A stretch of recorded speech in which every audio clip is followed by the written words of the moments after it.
弟兄姊妹平安，今天是2025年的2月21号。今天的经文是诗篇37篇第1节到11节，39节到40节，创世纪第44章第1节到17节，约翰一书第2章12节到17节。今天要跟大家分享的主题是属上帝。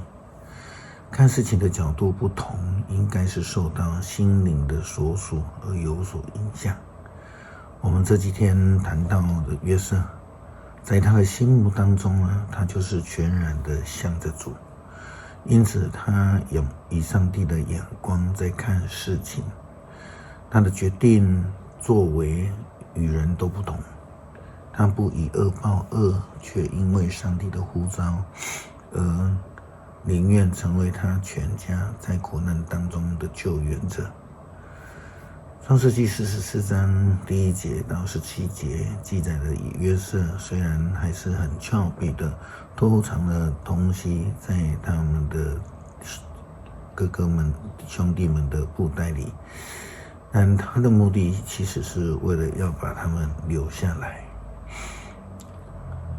约瑟命令管家说，你要按照他们所能负债的，将粮食装满个人的袋子，并且把个人的钱收回袋子里。至于那一个最年轻的，你要把我的银酒杯和他买粮的银都放在他的袋子里。管家就遵命做了。第2天早上，这些兄弟和他们的驴都被打发走了。他们离城不远，约瑟就对管家说，你赶快去追那些人，追上的时候要问他们，你们为什么以恶报恶呢？以恶报善呢？为什么偷走我主人的饮酒杯呢？那酒杯是他喝酒用的，也是他占卜用的。你们犯了严重的罪。管家追上他们的时候，就对他们说了这些话。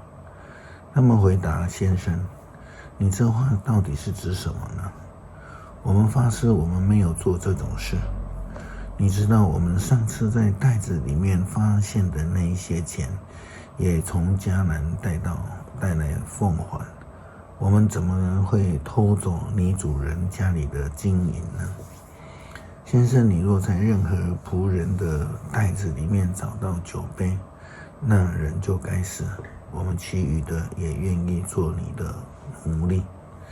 管家就说，我同意你们这话，但是我只要那偷走酒杯的人留下做我的奴隶，其余的人可以自由的回去。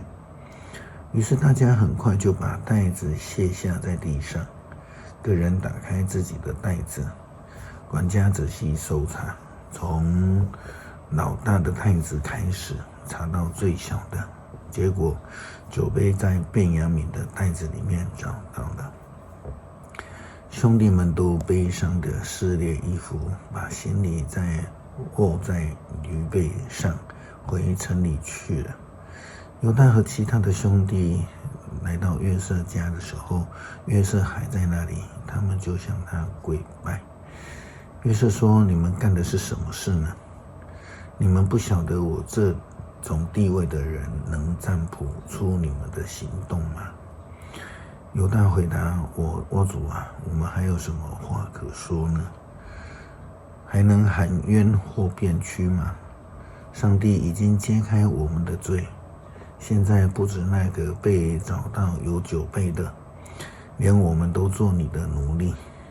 约瑟说，不，我绝不做这样的事，只有那个拿走酒杯的该做我的奴隶，其余的人可以平平安安的回你们的父亲那里去。约翰的书信提醒了初代基督徒要让上帝的道和圣灵住在心里面，因为属于人就会选择爱世界，就不会爱上帝，而追求属世的享乐。约翰一书第2章12节到17节，圣经的经文这样说道，孩子啊，我写信给你们，因为你们的罪已经借着基督得到赦免。父老们，我写信给你们，因为你们认识了那位从太初就已经存在的。青年们，我写信给你们，因为你们已经胜过了那邪恶者。孩子们，我写信给你们，因为你们认识天父。父老们，我写信给你们，因为你们认识那位从太初就已经存在的。青年们，我写信给你们，因为你们强壮，上帝的道活在你们的生命中，而你们已经胜过了那邪恶者。不要爱世界或任何属世的东西。如果你们爱世界，你们就没有爱天父的心。一切属世的事物，好比肉体的欲望、眼目的欲望和人的一切虚荣，都不是从父那里来的，而是从世界来的。这世界和一切属世的欲望都正在消失，但是实行上帝旨意的要永远生存。要让圣灵活在我们的生命里面，帮助我们实行上帝的旨意，就能够得到永恒的生命。诗篇37篇第1节到11节，39节到40节。不要因作恶的人而懊恼，不要羡慕行不义的人。你们要像草一般很快的枯干，你们要像花木一样凋残。要信靠上主，努力行善，安居在这片土地上，享受康宁。要向上主寻求喜乐，他一定成全你们的心愿。要把自己交托上主，信靠他，他会帮助你。他要使你们公平如光照射，他要使你的正义如正午的太阳。要忍耐等候在上主的面前，不要因兴盛的人而愤恼，不要因恶魔得逞的人而不平。不要气愤，不要发怒，不要懊恼，这对你们有害无益。信靠上主的人要安居在这片土地上，这是作恶的人要被赶走。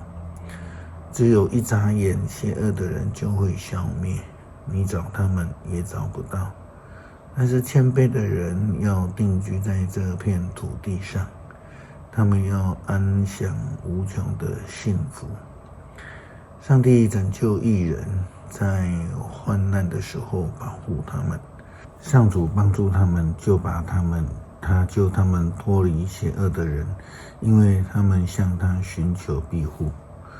恳求上帝的灵住在我们里面，显现出你的真道，帮助我们行事为人，以上帝的标准为准则，活出永活生命的样式。祷告奉主耶稣基督圣名求，阿们。